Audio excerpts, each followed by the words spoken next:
Greetings, my fellow free-loving sovereign thinkers. This is LO3's News Podcast. My name is Craig, transmitting from the beautiful swampy mangroves of South Florida. And today's date, Friday, April 7th, 2017. Yes. Oh, hear the blender going up here. Just let you know, I am at CJ's Java Lounge, located at 400 Southwest First Avenue, along the beautiful New River of Fort Lauderdale, right in the New River Yacht Club, okay, just to let you folks know. And, I'll be mainly talking about going on with the whole Trump ordeal. And I know stuff is happening with the Bundy trials, and I haven't really apologized once again. And I know, too, there's some stuff that's happening in southern Sudan with some genocides going around. And it was very interesting because it happened around this particular date, like April 6th and 7th. And there may be some claim of the blood of Christ, they call it, allegedly. There's some symbolic rituals and so forth. Something to really think about, because it was really intriguing is that World War I, the United States got involved in World War I on April 6, 1917. And another example, I talked about it yesterday, at the president of Rwanda in 1994 on April 6. His plane got shot down. Then they did a Holocaust, which slaughtered 800,000 Rwandans. All right, in the 100-day genocide or democide, we want to call it, Holocaust that occurred down in that country. And there's even things happening in southern Sudan as well. But I'm not going to be really addressing those at this time, because a lot of stuff is happening. So I'm going to be focusing mostly about what occurred with the missiles and so forth, and who's praising it, who's not, and what you can do to let your elected servants know we're not playing around. I know they have a recess. They have a 2-week recess, and expect them to be at town hall meetings and speak your mind. Okay, because like I tell you before, I didn't see any merit on the attacks to use Tomahawk missiles at a country that's already beaten down. And as remember too, Assad was doing getting ready to have peace talks with the enemy, and he had the upper hand.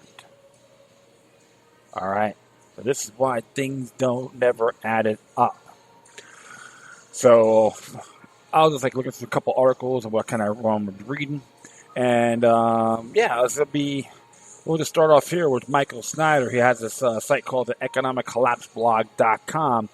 And this one's entitled "The U.S. Entered World War I on April 6, 1917." Did Trump just start World War III on April 6, 2017? And it says here, did the World War III begin on April 6, 2017, after Donald Trump fired 59 Tomahawk cruise missiles into Syria on Thursday night? Millions of Americans were cheering, but the cheering isn't going to last for long if a new world war erupts. What's amazing to me is that it's happened on the 100th anniversary of the United States' entry into World War I.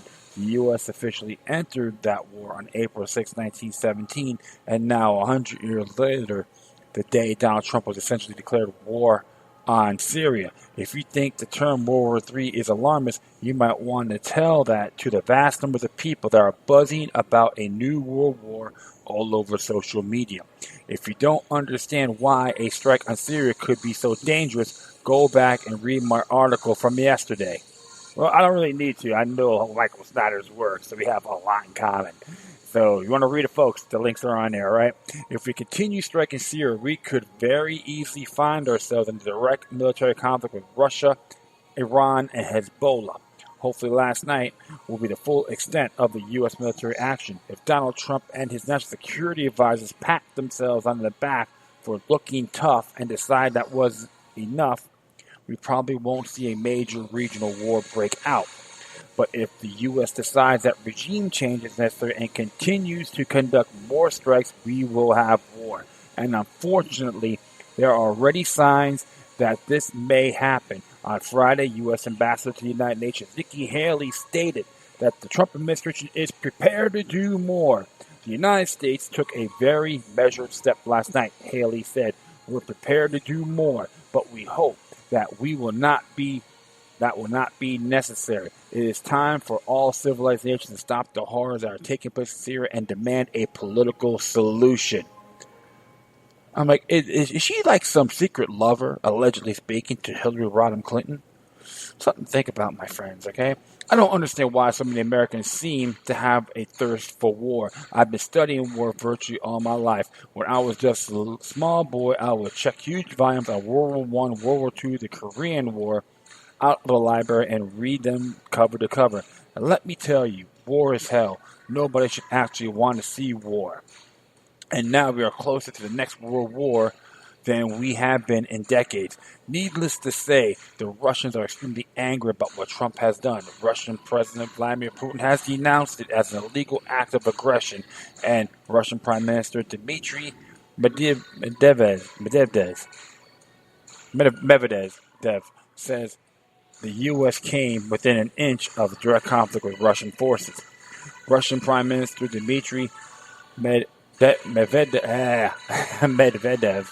has said the U.S. airstrike on Syria air base crime within an inch of militarily clashing with their forces. He said the action taken by the Americans was in breach of international law and their own internal procedures, and accused Washington of barely avoiding combat clashes with Russia. In a post on Facebook, Mr. Medvedev said the airstrike had completely ruined relations between the two superpowers. What in the world is Trump thinking? The Russians are very much wanted Trump to win the election because they felt that there was a very high probability of war between our nations, which Hillary Clinton would have won. And Russia were quite right to think that. So the Russian people rejoiced greatly when Trump won because they thought that it would be a new day for relations between our two great countries. But after last night, that hope is dead. In fact, historians will probably mark April 6, 2017 as the day when the relationship between the United States and Russia officially died. And it didn't take for long for the Russians to start to respond. The following comes from Business Insider.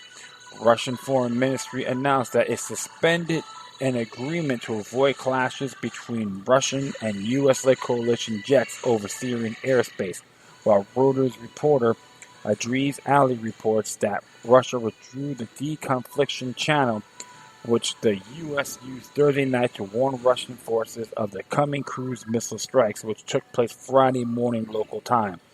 In addition, it has been announced that Russia will be significantly bolstered air defenses in Syria, and according to Fox News, a Russian warship has been dispatched to confront the two U.S. naval vessels that fired the cruise missiles at Syria.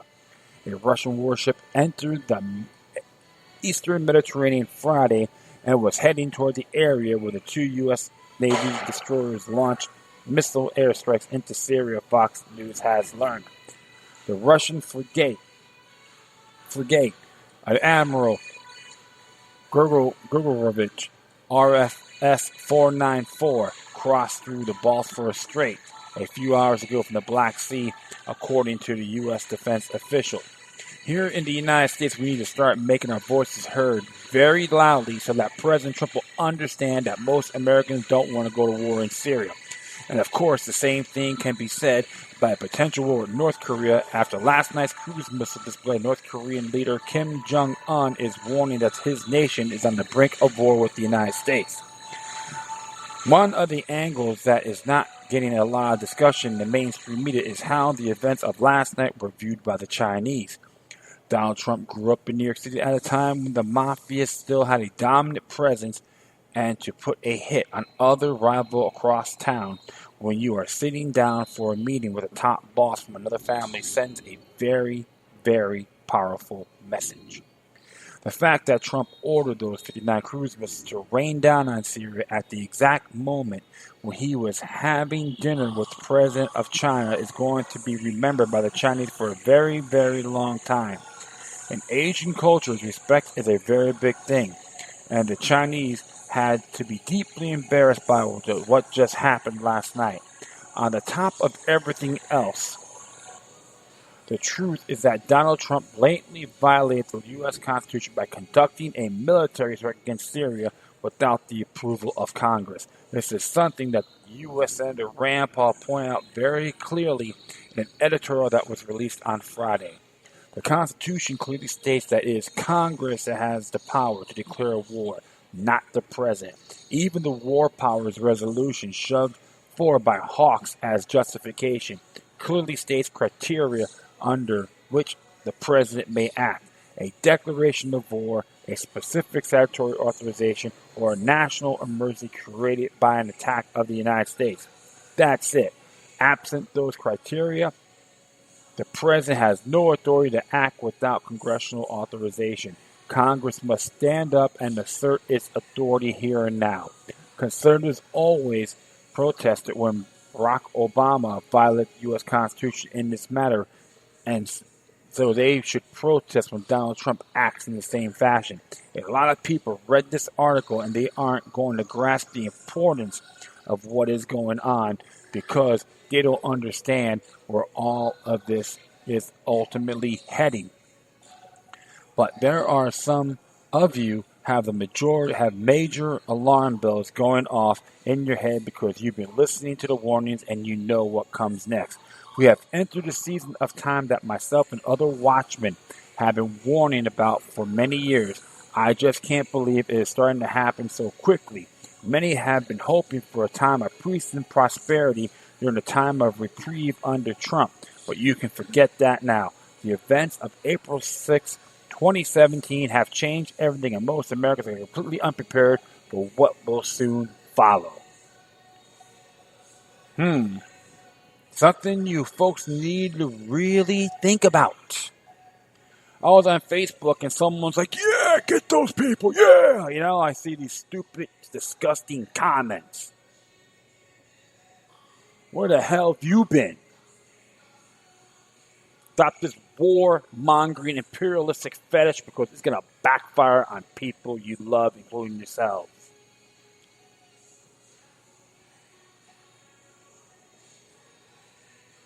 And the one question is interesting. I was listening to a talk show last night by a gentleman named Rick Wiles, which is from Vero Beach, Florida, TrueNews.com. He has a show that says, "Has President Trump surrendered to the deep state?" And it's a very good show. I'm going to add that to the link as well, to these footnotes.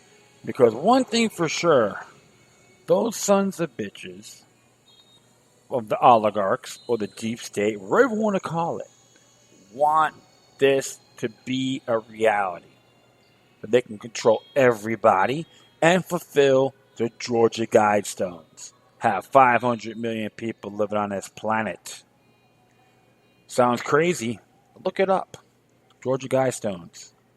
I don't have to really put that footnote in there, but I like to see a lot of my listeners can take the initiative on examining it themselves. And I got to admire even Representative Gabbard because she's totally against the whole thing and finds it real skeptic about the Assad regime behind the gas attack. Because she was the one too that had a bill on the floor to stop aiding terrorist organizations such as ISIS, which we all know is a New World Order platform. But has Trump sold his ass to the deep state or surrendered? Or the oligarchs? With all the spying and so forth. I'm going to add that episode on there for sure to get you guys thinking about it. But I'll say this. All you folks out there who want to think it's a great thing, they should be bombing an innocent third world nation that is beaten to the ground. You know what? I want to see your rear ends on the front line, see how tough you are. Because your so-called Lord and Savior is in there. And this is why I look at all sides. Is Donald Trump, President Trump, a patsy? Absolutely. I'm not going to argue about that at all. Who is controlling him?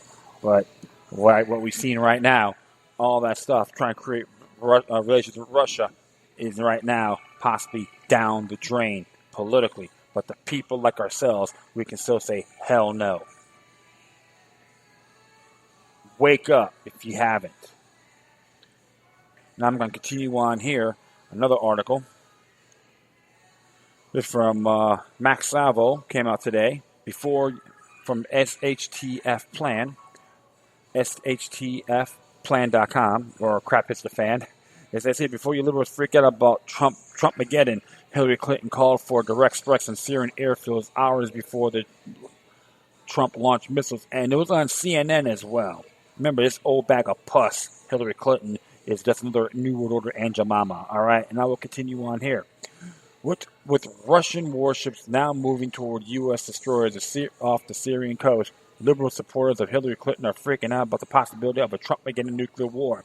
Before pointing fingers at President Trump, however, it is important to note that just hours before Trump launched missile strikes against Syrian airfield targets, it was none other than Hillary Clinton herself who said she should have done the same thing. Yeah, remember she said this in her campaign? Yeah. Let's throw her ass in the front line, that wrinkle bag slug. I'll continue on here. Speaking to the New York Times columnist Nicholas Kristof, Mrs. Clinton says she believed the U.S. had been wrong not to have previously launched such an offensive. She said Assad had an air force, and that air force is the cause of most civilian deaths. As we have seen over the years, and we saw again in the last few days, and I really believe that we should have and still should take out his airfields and prevent him from being able to use them to bomb innocent people and drop sarin gas on them. This is from The Independent. Let's not pretend that Donald Trump did anything Hillary Clinton wouldn't have done. If Trump's Syrian strikes led to further tensions between the United States and Russia or even widespread military conflict, it has nothing to do with a Republican or Democrat being in office, but rather a pre-planned agenda. As Ron Paul highlighted this week, it's the neocons who benefit the most, and that includes Hillary Clinton. War is very good business for the military-industrial complex, bank financiers, energy magnates, and politicians. Of course. That slug that she is, Hillary Rodham Clinton, and all you individuals out there that voted for her, that supported her, you're just endorsing the New World Order as well. Okay? So, I'm not going to be too nice with people like that. One thing for sure, stop being victim of the Jim Jones syndrome. In my past episode, even though I was glad that Donald Trump won, because I couldn't stand Hillary Clinton, but one thing I tell everyone, you have to be vigilant, period. And I still stick to those principles. All right, next one here came from Activist Post, Bernie Suarez. I think this, let me see where it came from originally. I'll find out right now. Another cool little video here as well. It says here, neocons win. Mainstream media criticism of Trump comes to a screeching halt with missile attack on Syria. It says here, just in, according to mainstream media, President Trump, even if for a day, is no longer Hitler. He is no longer a threat to the world, and now that the Trump administration has been officially compromised by the neocon warhawks who have been along with their partners of the liberal left, trying to undermine Trump since day one, it is important for people to see that the recently reported missile attack on Syrian airbase is entirely contrary to the recent commitment by the U.S. not to call for Assad stepping down. If you're a Trump supporter or someone trying to make sense of all this, you may be thinking, what's going on? And false flag alert. All this is completely normal nowadays. However, with the ongoing JFK-style internal struggle for the undermining of the Trump administration, a struggle that marks an administration which is becoming known for all of its 180-degree turns. One day, Trump announces his desire to break away from NATO. Another day, VP Pence tells the EU of the U.S. commitment to NATO, One day, Trump says he wants to be friends with Russia. Then the mainstream media, the neocons, attack him for this. So he later mysteriously changes his position. 1 minute, threatening rhetoric comes out saying Iran is on notice, only to see nothing happen over the coming months. And now, just days after Syrian President Bashar al-Assad is officially declared a non-threat, all of a sudden we see a chemical weapons false flag. The attack accusation based on Assad, which apparently justifies a new attitude toward Assad and a missile being fired into a Syrian position.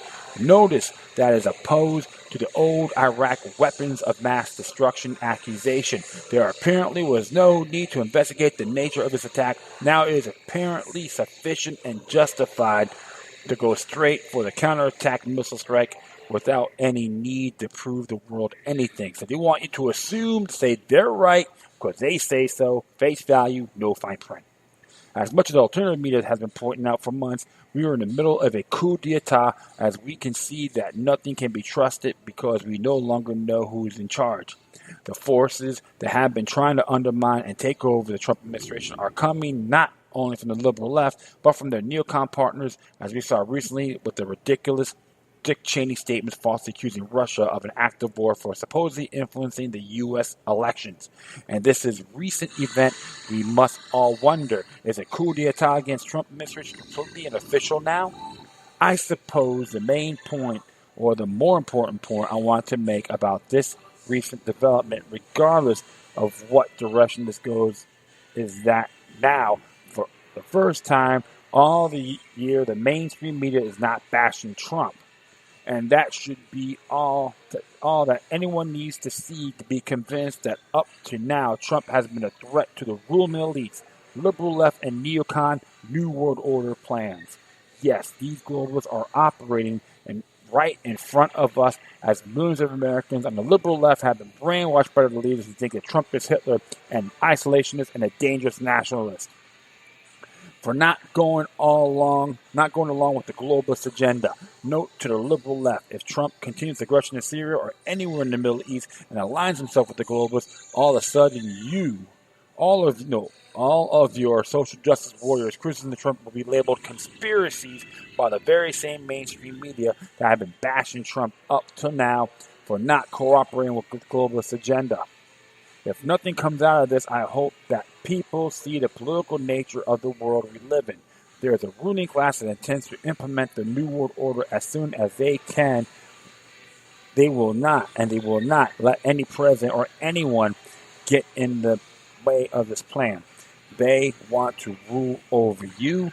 They hate the individual. They hate all religions, traditional values, and cultures. They hate nation states with enforceable rule of law that gets in their way, and they hate freedom.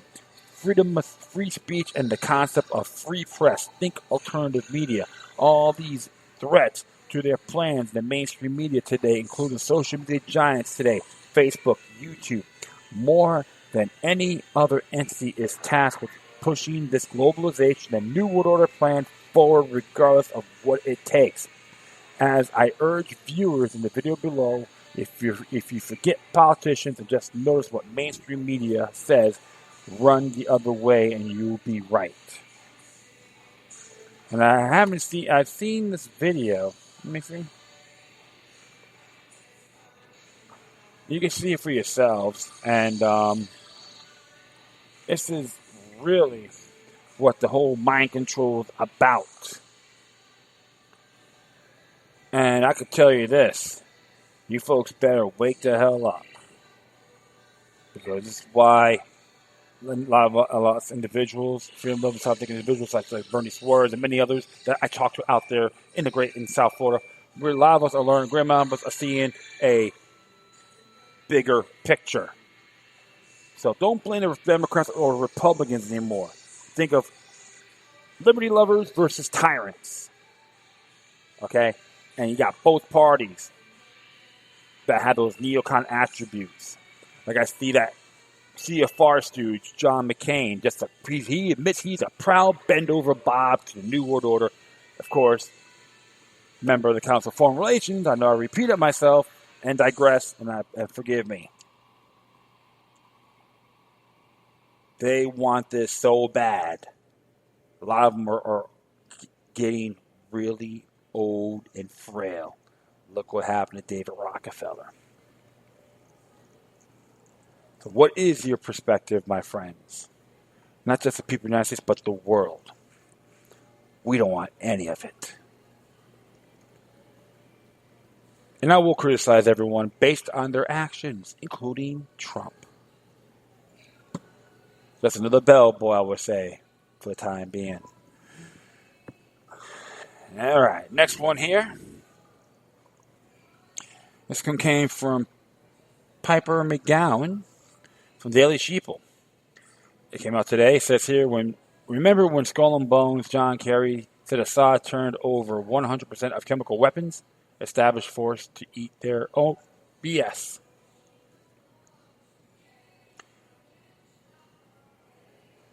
As it reads here, it's becoming clearer and clearer by the moment that the supposed chemical attack in Syria was a false flag to drag the U.S. into wider global conflict that is now taking shape after President Trump bombed President Assad targets in Syria last night. Remember when Mr. Skull and Bones John Kerry told us that Assad had turned over not just some of his chemical weapons, but 100% of them? Oh, yeah. The video's up there. So check it out. Oh, I'm sorry, Kerry said, declared chemical weapons, which in effect makes the whole entire thing a non-statement if you think about it. The only kind of statement that the government is really capable of making. Well, now, this point has been brought to the forefront. Some unnamed intelligence official that are always unnamed has come out to claim, shock of all shocks, that Assad apparently did not turn over all chemical weapons. Because that doesn't really fit in their narrative that President Assad will bomb his own people on the eve of very peace talks in Syria that he's been personally pushing for over half a decade now for apparently no reason at all. Now does it?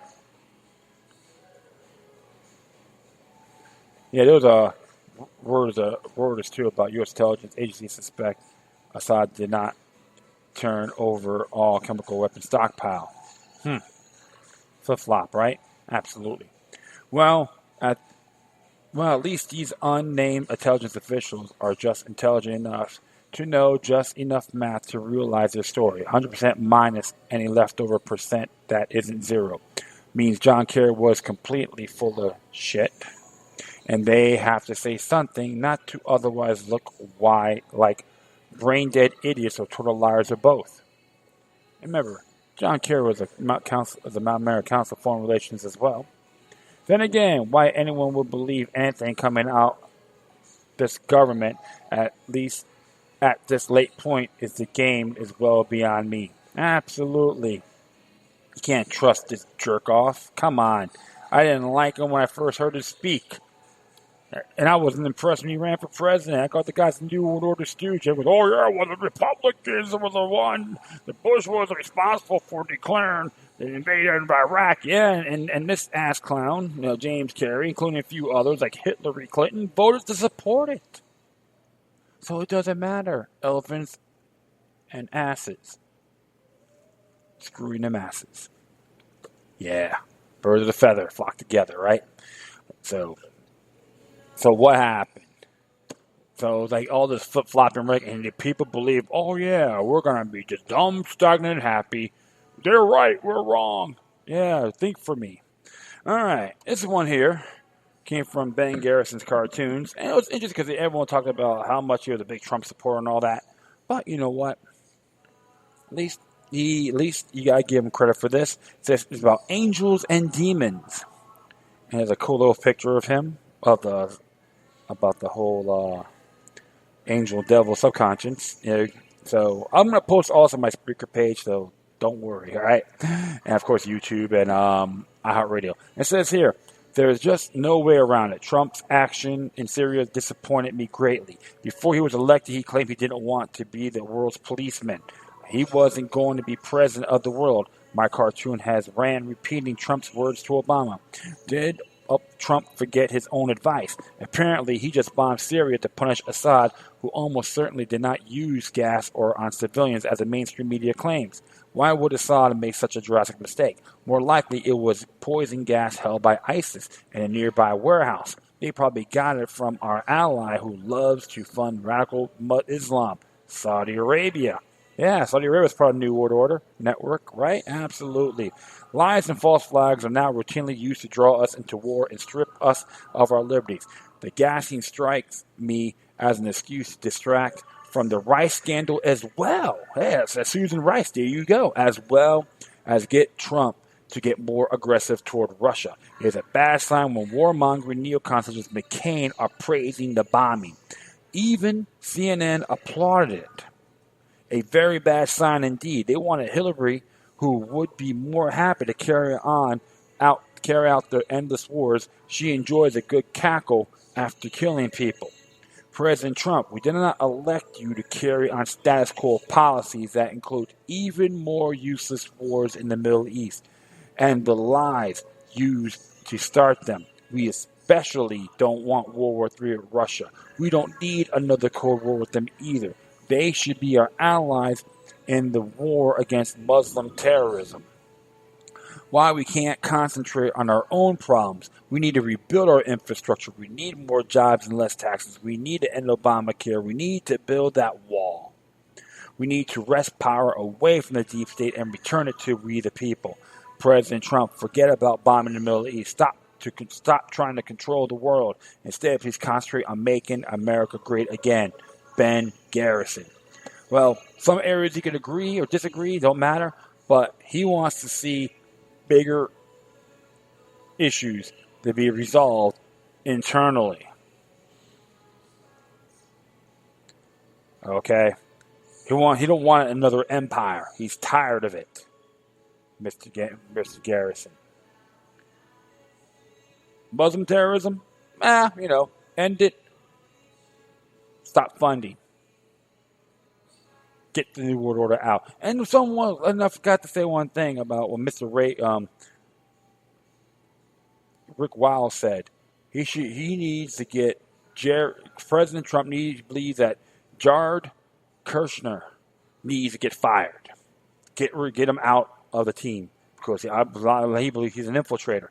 And it's interesting because there's some even reports about him being funded by George Soros, but I'm not going to.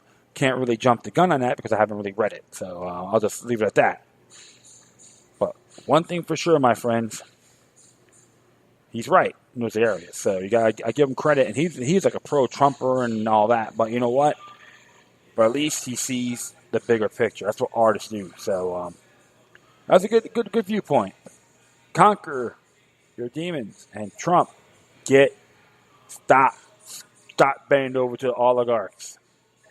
So you will burn yourself and your credibility. All right. Finally, it came out yesterday by Daniel McAdams. And it says here, Syria crisis update, U.S. attack imminent, and what you can do. The alleged chemical attack in Syria on Tuesday is propelling the United States toward a large-scale military attack on the Assad government. The mainstream media, neoconservatives, and humanitarian interventionists are creating a perfect storm pressuring President Trump to take a military action. A major U.S. attack on Syria may be imminent. What we need to know. 1. President Trump said today that something should happen to Syrian President Assad for the alleged attack. Yesterday, he blamed for the Syrian government for the attack and said that he had done a 180-degree turn on Assad. Just days after his administration stated that regime change was no longer a U.S. priority for Assad. 2. The media is reporting that President Trump has tasked his Defense Secretary James Mattis to come with a plan for a military strike on Syria. 3.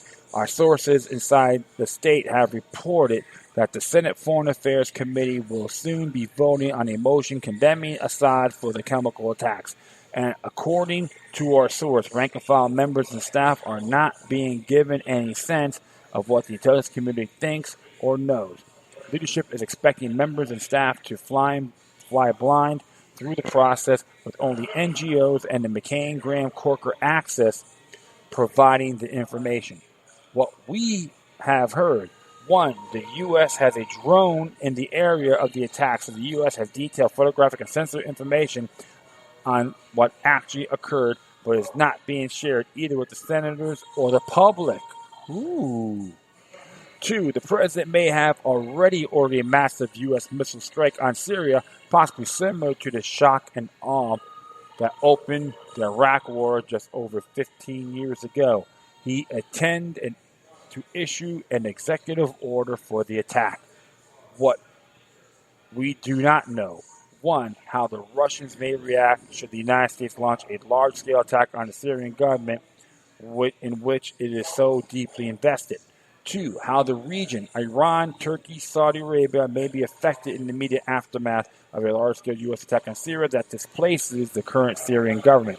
Three, who will fill the void if a U.S. attack de facto changes the Syrian regime. What we suspect will happen. One, the House Senate will pass a resolution condemning Israel for the attack, which will contain vague language that could nevertheless reasonably be construed as an authorization to use military force. Two, the resolution may also contain language that gives the ultimatum to Assad similar to those given Bolshevik and Saddam Hussein immediately before an American attack. Three, either an attack or a stand down could occur as soon as the next few hours. What can you do? It is imperative to contact your representatives and senators as well as the White House to urge that Congress and the President take no military action against Syria, with virtually no information available on the attack. Again, a large-scale U.S. missile attack on Syria may be imminent. Yes. So, folks in the United States, contact your servants. Call them out. I've done that to Senator Rubio and Senator Bill Nelson, and ask them if you for it. I want you on the front line of battle. Congressman Ted Deutsch get the same thing, so I'm going to do that as well. But it's recess. If you have these town meetings, take the initiative on going over there and speak your mind. Because this is completely unacceptable, unconstitutional, no ends, ifs, or buts. And I don't give a damn what those neocons or those lamestream goofballs have to say. Tell them to shut up. If they don't like it, tell them to get the hell out. And that is it. I want to add another video, an interview from Congressman Ron Paul on the Liberty Report. That'll be added to this. It says U.S. bombs Syria, national security or aggression with guest U.S. Representative Tom Massey. Very good episode. So I recommend everyone check it out. So this came out, it's been up the stream like 5-6 hours ago. You won't be disappointed, and always in support of Ron Paul's work, right? All right, my friends, I'd like to thank everyone for listening to this episode. Plus, feel free to download and share throughout your social media networks. If you have any questions, comments, or you want to send me something that's interesting I may want to check out. Whatever you do, please deliver your correspondences with decorum. You can hit me on Facebook, Twitter, Google+, Spreaker, iHeartRadio, Tumblr, YouTube, Freedoms Network, Scene.life, Minds.com. Or you can email me at LokiLuck3, which is LokiLuck3 at gmail.com. In addition, you could, if you're the encrypted ones out there, you can get me on LokiLuck03 at ProtonMail.com. And I do have a Patreon account, by the way. So if you were interested in donating to my show, that'd be greatly appreciated. Or you can spread the word one way or the other. But you can go to patreon.com/LokiLuck with 3 I's, like the Roman number 3 is all together. Okay?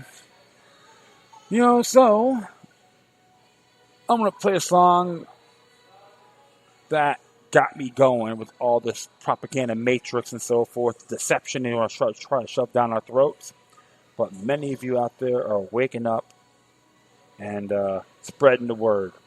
Whatever you do not give up the fight. That's what the information war is about, and this big spiritual warfare has accelerated. And his album's coming out around July. Blood Clot, a friend of mine, John Joseph McGowan, the Krishna Irish live from the Lower East Side. And I'm gonna play a song. I played a song a while back, like late last year. It's Up in Arms. So crank it loud and play this at your town meetings. Oh yeah, man. At your local service town meetings, that will drive them crazy. All right?